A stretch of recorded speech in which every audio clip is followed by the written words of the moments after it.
Quel est finalement l'avenir de la puissance et en particulier de la puissance militaire? Cet avenir va dépendre de plusieurs facteurs. D'abord, quels seront les acteurs capables d'assumer la puissance et sa pratique, son imposition sur la scène internationale? Deuxièmement, quelles sont les situations auxquelles la puissance militaire aura affaire à l'avenir? La puissance telle qu'on l'a connue depuis longtemps, c'était d'abord la puissance militaire d'un État face à un autre État, et à ce moment-là, effectivement, il y avait confrontation de deux puissances du même type. Aujourd'hui, nous avons, on l'a dit, des situations différentes parce que asymétriques. On aura peut-être de plus en plus demain des situations où la puissance militaire n'est pas confrontée à d'autres puissances militaires, même à une puissance insurgée. Ce qui se passe aujourd'hui en Crimée est une affaire intéressante. Nous avons des puissances extérieures qui regardent impuissantes, c'est le cas de le dire, un scénario dans lequel il n'y a pas véritablement de bataille, il n'y a pas véritablement d'invasion, c'est très différent en cela d'ailleurs de la Géorgie en 2008, il n'y a pas véritablement de groupe insurgé structuré. Nous sommes dans une situation qu'on a encore du mal à qualifier. Face à toutes ces situations ambiguës, face à ces situations d'entre-deux stratégiques, si l'on pourrait dire, la puissance militaire telle que nous la connaissons pourrait bien se révéler inutile, sauf à se réinventer complètement. Le président américain Obama, immédiatement après les événements, a décidé d'assumer publiquement, ça lui a valu beaucoup de critiques, une position que l'on pourrait qualifier de très moderne, justement, et qui sort complètement du schéma classique de l'équilibre des puissances militaires, en annonçant immédiatement qu'il ne chercherait pas à répondre militairement à l'action russe en Ukraine. Sa réponse était beaucoup plus globale. Ce serait, pour reprendre ce que nous disions en introduction, une réponse à la Susan Strange, c'est-à-dire une réponse par les structures de puissance. Un État, la Russie, cherche à faire une démonstration de force militaire et à changer les frontières par la force en plein XXIe siècle, ça lui coûtera cher. We are now deeply concerned by reports of military movements taken by the Russian Federation inside of Ukraine.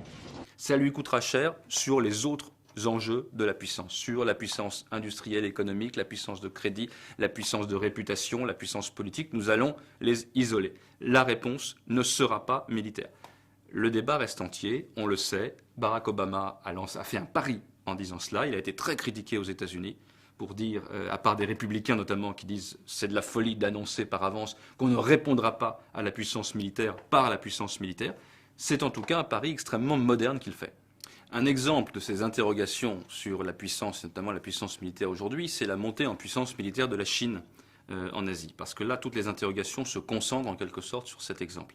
D'un côté, nous voyons la montée en puissance politique d'un acteur, la Chine, parce que précisément, entre autres, bien sûr, il y a l'aspect économique, mais aussi parce qu'elle fait un effort militaire important. Et là, on découvre, à cette occasion, dans cet exemple, on découvre que avoir une puissance militaire, c'est aussi avoir un statut politique important. Et les États-Unis, la France, la Grande-Bretagne, la Russie, la Chine n'auraient pas le statut qu'elles ont aujourd'hui aux Nations Unies si elles n'avaient pas cette puissance militaire. Le fait que la Chine cherche à en acquérir encore plus dans la région est très clairement perçu dans la région comme une ascension politique, militaire et finalement globale de la Chine. En même temps, la question se pose de savoir à quoi la Chine pourrait-elle utiliser cette puissance?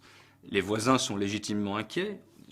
Nous avons un grand voisin puissant qui s'arme et est en train d'acquérir une puissance militaire importante. C'est donc nécessairement tourné contre nous. La Chine prétend le contraire et prétend que finalement, la meilleure des défenses, c'est non pas l'attaque, mais c'est d'être dissuasif.